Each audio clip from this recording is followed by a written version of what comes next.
Welcome back to my YouTube channel. Today we're going to be taking landscape photographs using my phone. I'm going to be switching to pro mode. So you might not see this here. You have to scroll down to more and then you see pro mode around here. So in order to activate raw, you have to go into settings at the top here. You go into settings and then you select, see this part. So what this does is that when I take pictures, it takes both raw and JPEG files. So click on this, and then once you click on that, I really advise not changing much really. But then if you feel like something, you might want to adjust colors or your white balance, whatever it may be, do that. Let's try this. Let's try 400. But that's whatever you want to do really. Yeah, let's use this. Okay. Let's see. Maybe if we have it like this. Let's have one like this. Okay. Let's have one like this.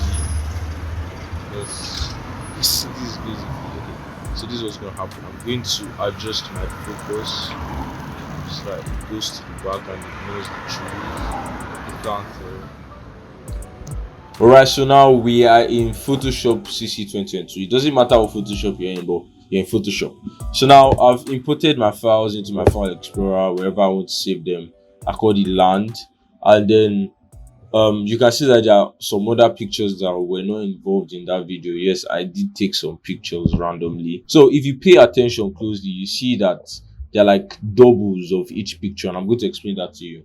So if you remember carefully, when I was saving the pictures, when I was clicking on raw on the phone, I said I want there to be a raw and a JPEG. So you can see raw, JPEG, all them bearing like the same name. Do you understand? You can see file type. So you see same name, same name. So now I want you to pay attention to something. This is the raw footage here. Okay, I already opened one. Okay, so this is the raw footage. You can see how the colors look kind of like messed up compared to this. So this is the JPEG, this is the raw.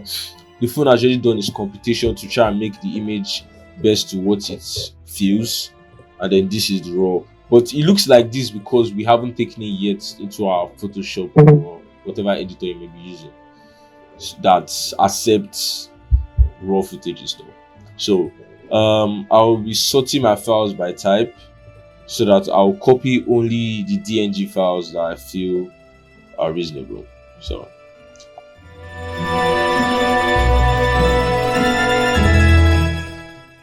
we'll be editing these 10 files. So this is a night shot, this is like evening kind of shot, and then so let's take that in. Drag in and you copy. I want you to notice how it brings up this pop-up, and if you can see clearly on top here, you can see the name, whatever camera you shoot on, whatever phone, that's the name that you'll be seeing here. So if you notice, the pictures are looking less stupid than they were looking at that time. See, there's more detail now, but then the colors are still wrong. Yes, that's true. So number one thing I like to do is I first try to set up my white balance. That's number one step. So I come here, I pick up my number 2, and I find a portion of the screen where I feel it's white. So this is a white section here. So I pick my eyedropper and then I try and see whether I can pick it up. Yeah. So if you pick up any other part, it affects how the picture. So pick up this side. But if you still like, so I think I'm okay with this. Like this is the true white. See, that place looks actually white like it's meant to be. So now the next step, what I would like to do, depending on what you want, but then the main aim is for you to make sure that the image represents how you remember it. So I'll be upping my contrast to make those dark areas dark. I'll be dropping my highlights so that the sky, you can see, so that the sky's details come out. My shadows, I can increase them or just put them up just a little bit. Yeah, just put them up just a little bit. Then the whites, I actually like how it affected the sky there, so I'll leave it the way it was. just take it down just a little bit, the blacks. So basically, you, apart from the fact you know what you want, see, some people can like this feel, some people want this, whatever you want, but I think I will be okay with just, I'll push it up, because I'm still going to add an effect that will make the corners look a little bit darker, like the vignette or something like that. So texture, like let's up the texture or something. So let me remove this area button. So see, can you see this? So as I increase, it just like increases detail and stuff like that. So I play around with that to get a feel that you desire.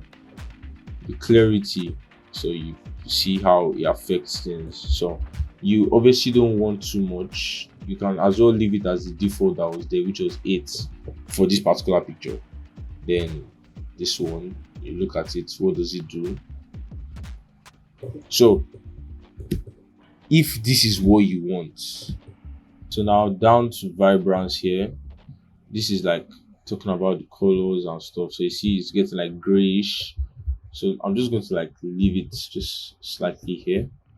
I'm not going to, saturation does like something similar, but then it pumps up each of the colors to make them richer. So if you take it that way, it removes everything and makes it black and white, and we don't want that. So I'm just going to leave it this way. But you can touch it, but I'm going to leave it this way. We're still going to address it later on. So I'm going to skip all this, look at detail.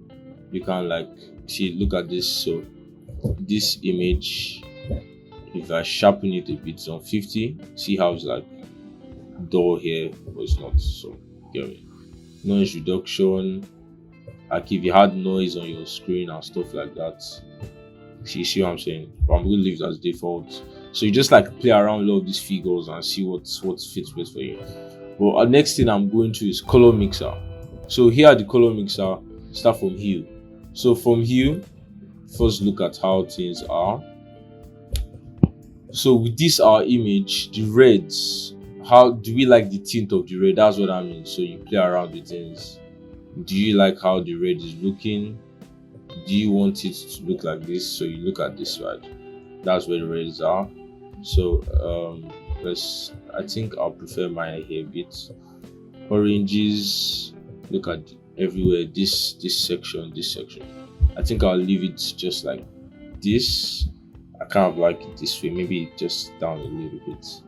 Then yellows, greens, blues. I like the way the blue is. I don't touch anything. Purple, like probably the sky. Give it that dramatic kind of dramatic look. Like some Stranger Things. Magenta. Just look at things, but I'm leaving those ones. Then under saturation, remember why I told you to ignore saturation at that time? This is why. So here under saturation, we are going to up our saturation here. So the reds, pump them up just a bit, just good enough that it doesn't start to have some artifacts like this. Just take it down to when it looks reasonable, something like this. So this just looks like a moody picture, nothing serious. Oranges, you can look at what it affects. So it affects the sunset, and I want it pumpy.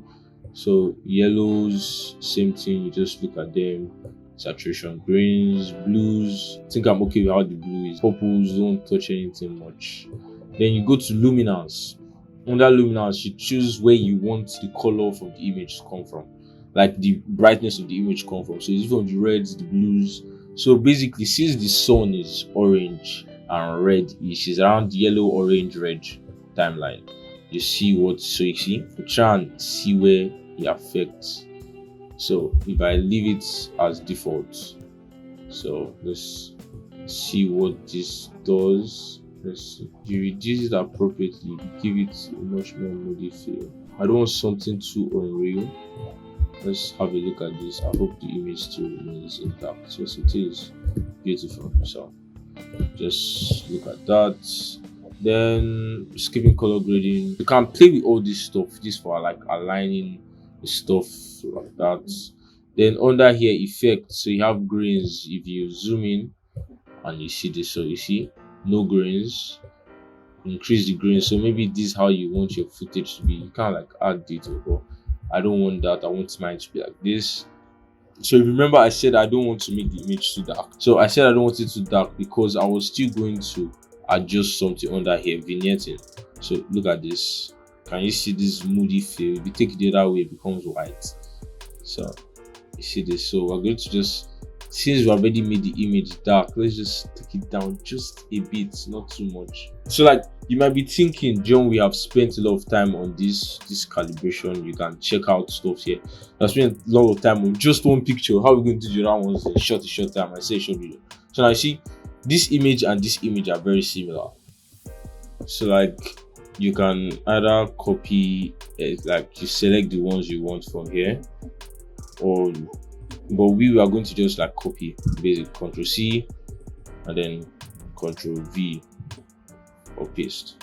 To be honest, I actually prefer how this one looks, honestly, compared to this one. But then you can see how like it just duplicates the exact same thing from both ends. So you see every other thing is like color mixer, everything is the same as this guy. You get that? So since I've followed you up with that one, I'm going to rush the next one, since I'm going to follow the same processes but then to give a different feel. So let's, a few moments later. so now I'm done with that. Then copy and select this one, paste it. I like it. Yeah, select this one, I paste it. I love it actually. Adjust the greens a bit to make them greener. That's the word.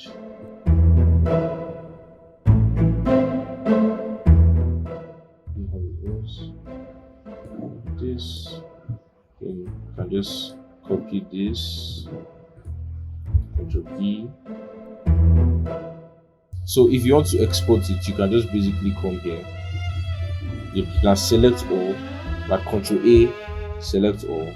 You right click and then you click on save images as JPEG, or save. If you click on this, tell you where you want to save them, blah blah blah blah. You select folder, let's say part 1 or E1.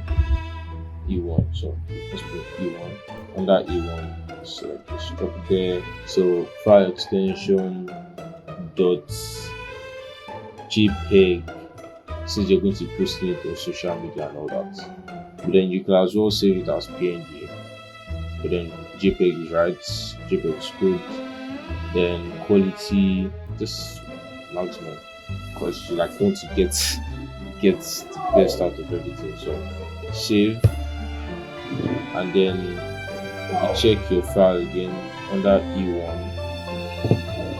They are saving already. They are all coming in. They are saving. So all the pictures are in, and then they look beautiful.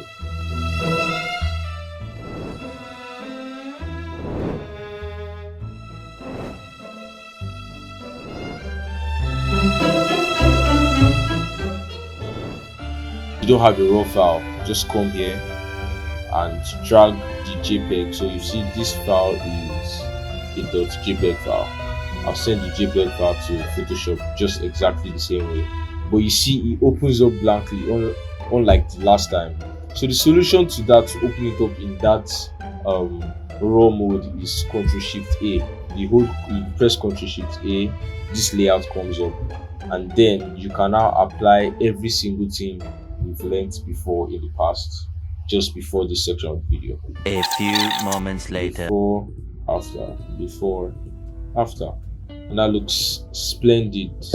And now you can save your file however you want it. You go to export as, then you save a JPEG. Choose very good, excellent, whichever you feel like. That's like, the more you pick, the like larger the file size. And then you export, and they ask you where do you want to save your file to. So let's save it to where we saved the other ones. Save. So now it's saved, and enjoy the slideshow.